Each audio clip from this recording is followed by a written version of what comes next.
Congresswoman Kathy Manning, and I am so proud to represent North Carolina's 6th Congressional District. I could not be more thrilled than to be here with you tonight as we welcome our next president, Kamala Harris, to North Carolina.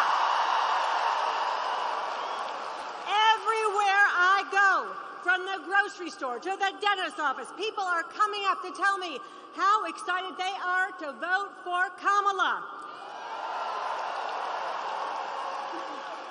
We know this is going to be a close election, and this time the road to the White House runs through North Carolina.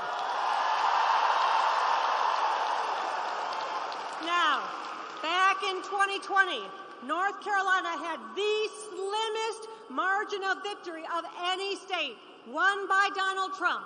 And just like we did for Barack Obama in 2008, yes we did, we can deliver for Democrats up and down the ballot if we work our hearts out from now until November 5th. Now, during Tuesday's debate, we heard two drastically different visions for the future of this country. On one side, we have Donald Trump.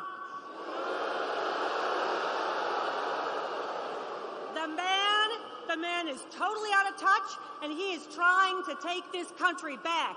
During the debate, he lied more than 30 times, making up bizarre claims about people eating cats and dogs. What was that? Talk about weird. The man is weird.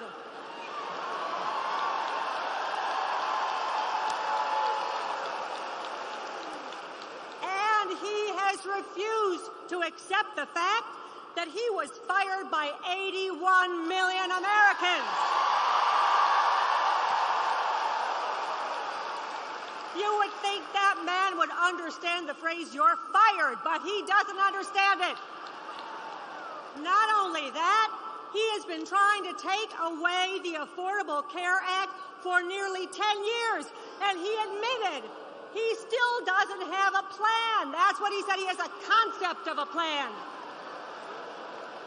Well, let me tell you, he really does have a plan, and that plan is written clearly in Project 2025. Yes. And by the way, that plan is terrifying, and that's why he doesn't want to talk about it.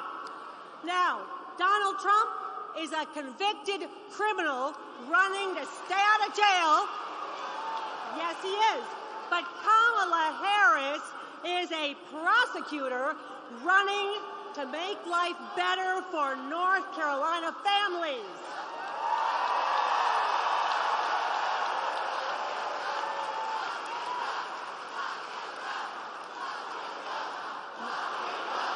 Kamala.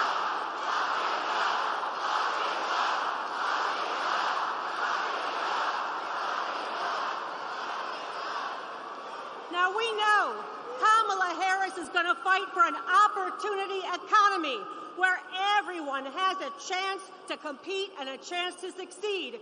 She will work to support small businesses, to make rent more affordable and home ownership more attainable.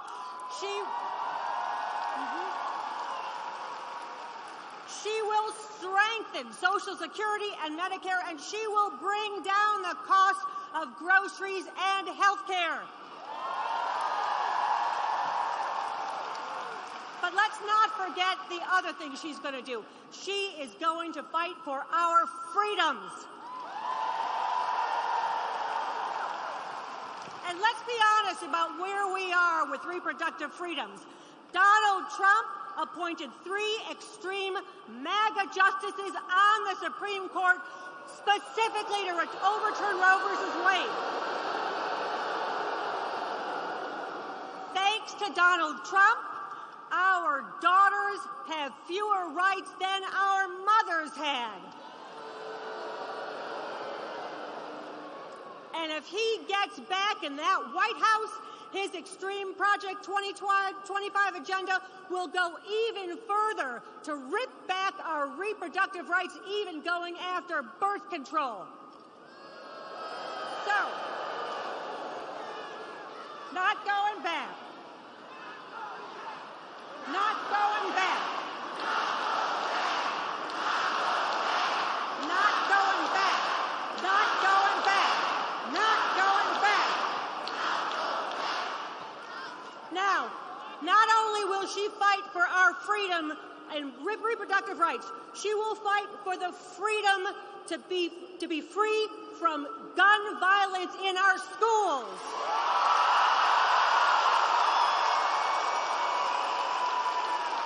She will fight to make sure your vote counts.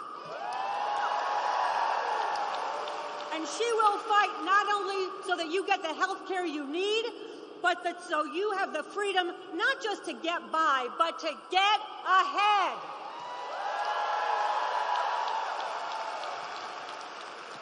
Kamala Harris has always been for the people. Donald Trump has only been for one person, and that is Donald Trump. We simply cannot afford the selfishness, the instability, and the chaos that man will cause. So, we know this election will be incredibly close. That's why we must continue to work every day from now until November 5th to turn North Carolina blue.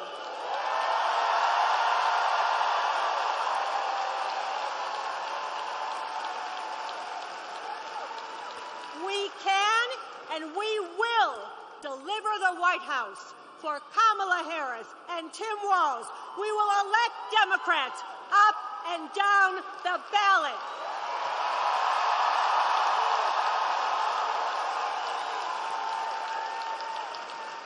From Josh Stein to Jeff Jackson to Mo Green, to Allison Riggs. Don't forget about our North Carolina Supreme Court. All of these races matter. The future is in your hands. So, can we count on you? All right, let's get to work because North Carolina is not going back.